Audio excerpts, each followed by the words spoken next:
Selamat pagi adik-adik. Pagi. Pada pagi ini kita akan memulaikan ibadah kita. Namun terlebih dahulu kita akan berdoa yang dipimpin nanti oleh Kak Yolanda. Oke adik-adik, sebelum kita menaikkan, mari kita satu dalam doa. Terima kasih Tuhan buat waktu yang masih Engkau berikan buat kami Tuhan. Di pagi hari ini Tuhan kami mau beribadah Tuhan walaupun lewat online. Tapi kami percaya Tuhan Engkau selalu ada bersama-sama dengan kami Tuhan. Ini ibadah kami Tuhan, kami serahkan dalam tangan-Mu Tuhan. Dalam nama Tuhan Yesus kami sudah berdoa. Amin. Kita akan menaikkan pujian Dengarlah Panggil Nama Saya.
Baca kitab suci doa Tuhan.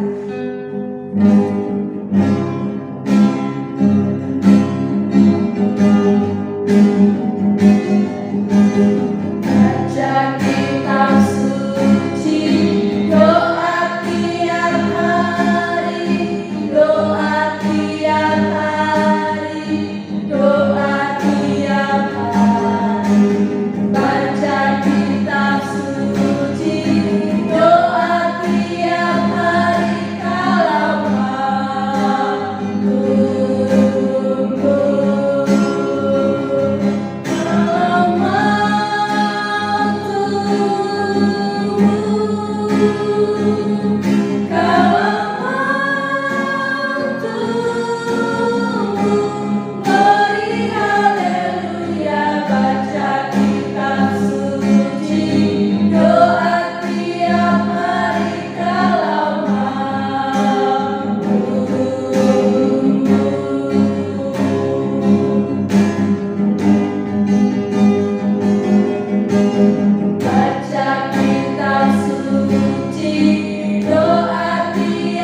adalah kita memperingati tentang kematian Tuhan kita Yesus Kristus di atas kayu salib. Kematiannya sangat berarti bagi kehidupan saya dan kehidupan adik-adik semuanya, karena kita orang berdosa. Semua yang ada di dunia adalah orang berdosa. Tetapi kedatangan Yesus punya tujuan, yaitu untuk menyelamatkan hidup kita dari dosa. Dan dia mati di atas kayu salib. Harusnya kita yang ada di salib itu, tetapi dia ada di salib supaya kita diselamatkan dan kita mendapat kehidupan yang kekal bersama dengan Tuhan Yesus. Setiap orang yang percaya kepada Yesus akan diselamatkan semua adik-adik. Jadi adik-adik di rumah tidak sia-sia percaya kepada Yesus karena dosa-dosa kita sudah ditanggung di atas kayu salib. Ada banyak hal tujuan yang dilakukan oleh Yesus dan itu dimulai pada waktu dia lahir ke dalam dunia. Dan Desember yang lalu kita sudah memperingati tentang hari Natal, tentang kelahiran Tuhan Yesus. Dan kemudian acara yang spesial lagi adalah di mana Tuhan Yesus melakukan pekerjaan pelayanannya di dalam dunia ini. Apa saja pekerjaannya selama dia di dalam dunia ini? Melakukan mukjizat, menyembuhkan orang, membangkitkan orang mati. Bahkan banyak orang disembuhkan ketika Yesus melakukan pelayanan di dalam dunia ini. Jadi kalau misalnya adik-adik meminta mukjizat dari Tuhan Yesus, mintalah mukjizat dari Tuhan Yesus.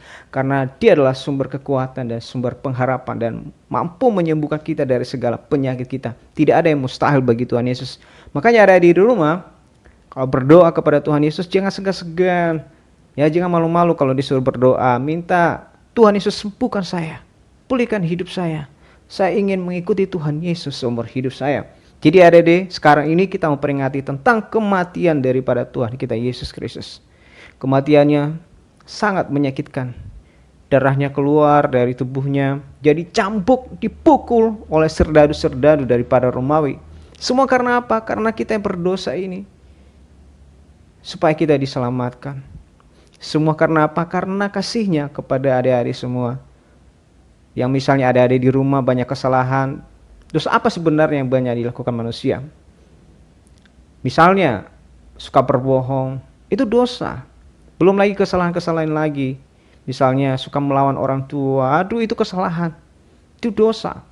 Dan dari hal itu Tuhan Yesus datang ke dunia ini untuk menebus dosa-dosa yang telah kita lakukan itu.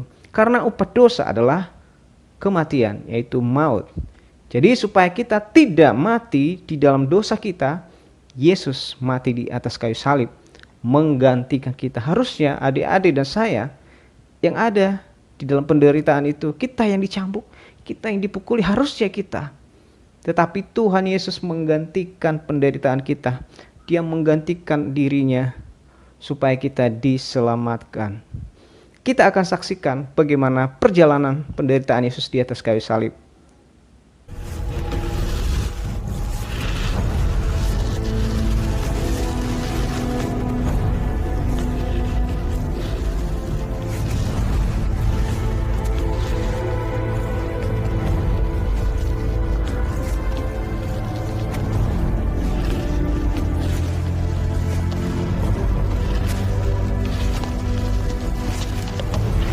Dia memikul salibnya dengan berat sekali walaupun lelah.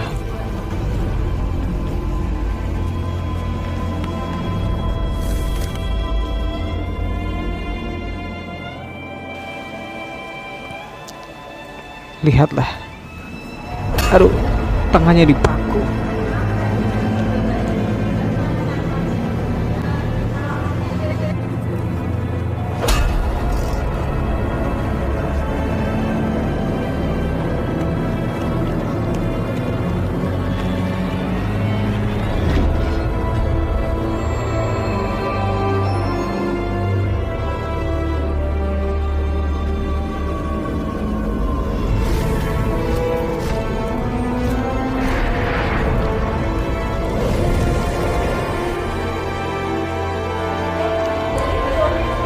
Dengan kematiannya maut dikalahkan.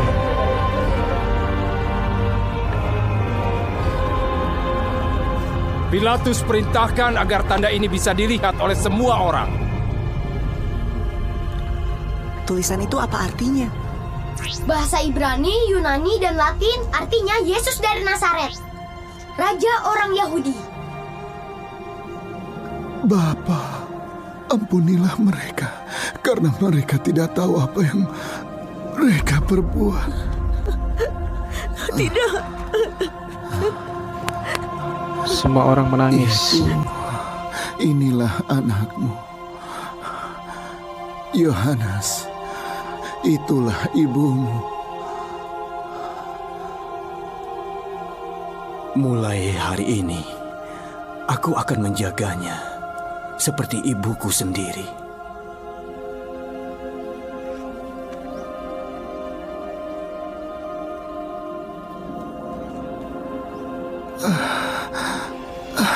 Sadarlah manusia bahwa Yesus telah mati untuk kamu. Beri dia untuk saya. air.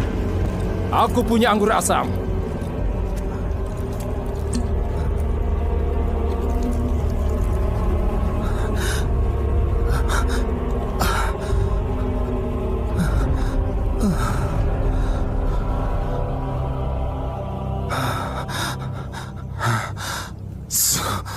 Sudah selesai.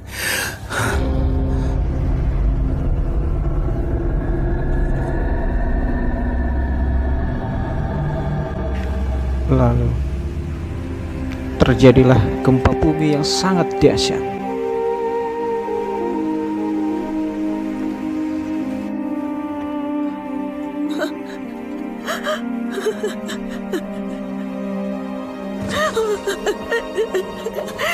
Semua orang menangis di situ.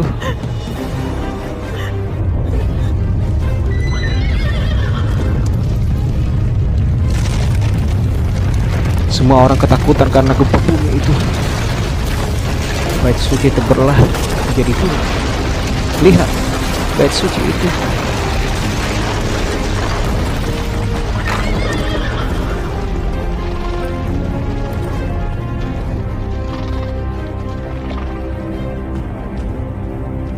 Orang ini Allah.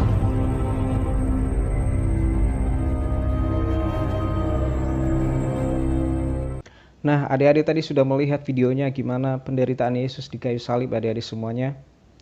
Kalau misalnya adik-adik perhatikan tadi, banyak orang di sekitar, di bawah salib Tuhan Yesus itu banyak orang-orang yang sedang menangis, yang cinta dengan Tuhan Yesus. Banyak juga orang yang senang dengan Tuhan Yesus. Yang saya berharap adik-adik juga adalah orang yang sayang dengan Tuhan Yesus. Dia rela mati. Lihat tadi mukanya sudah hancur-hancuran. Ada darah keluar, tubuhnya banyak keluar darah, tangannya dipaku dan disalibkan. Semua karena kasihnya, karena ia cinta dengan adik-adik di rumah dan saya juga di sini. Kedatangannya di dalam dunia ini untuk memberikan sesuatu kehidupan kepada kita semua di dunia ini. Sampai di ujung daripada kematiannya, ada satu peristiwa gimana ada gempa bumi yang dahsyat sekali. Dan itu menunjukkan bahwa dia adalah Allah yang berkuasa. Perjuangannya di dalam dunia ini, pengorbanannya tidak akan pernah sia-sia.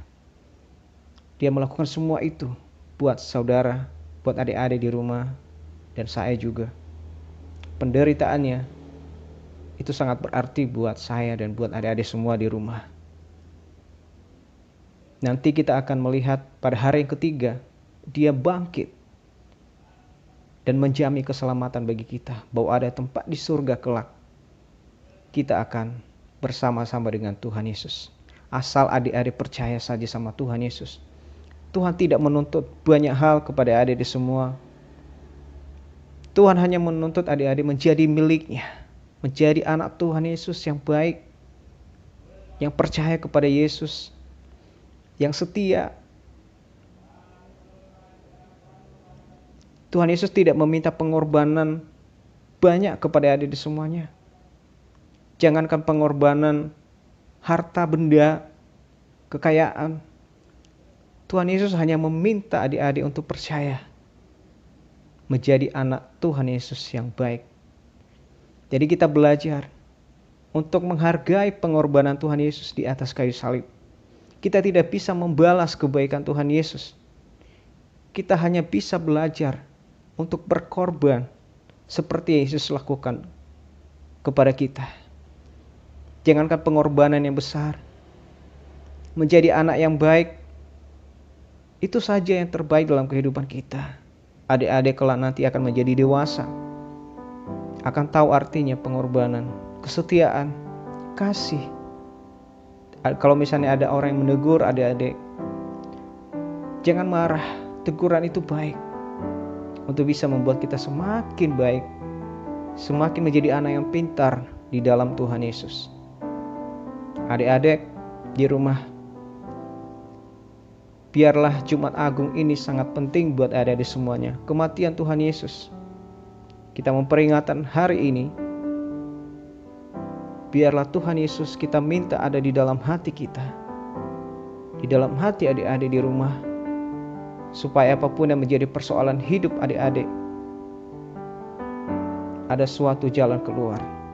Jikalau marah adik-adik, sedang kesal sama orang, ingat Tuhan Yesus, Dia sudah menanggung kesalahan adik-adik. Adik-adik juga harus belajar tadi yang Yesus katakan, Bapa ampunilah mereka. Adik-adik juga harus belajar mengampuni seperti yang Yesus lakukan. Adik-adik siap menjadi murid Tuhan Yesus. Adik-adik siap menjadi anak Tuhan Yesus yang mau berbakti kepada Tuhan Yesus. Yang percaya katakan amin adik-adik di rumah.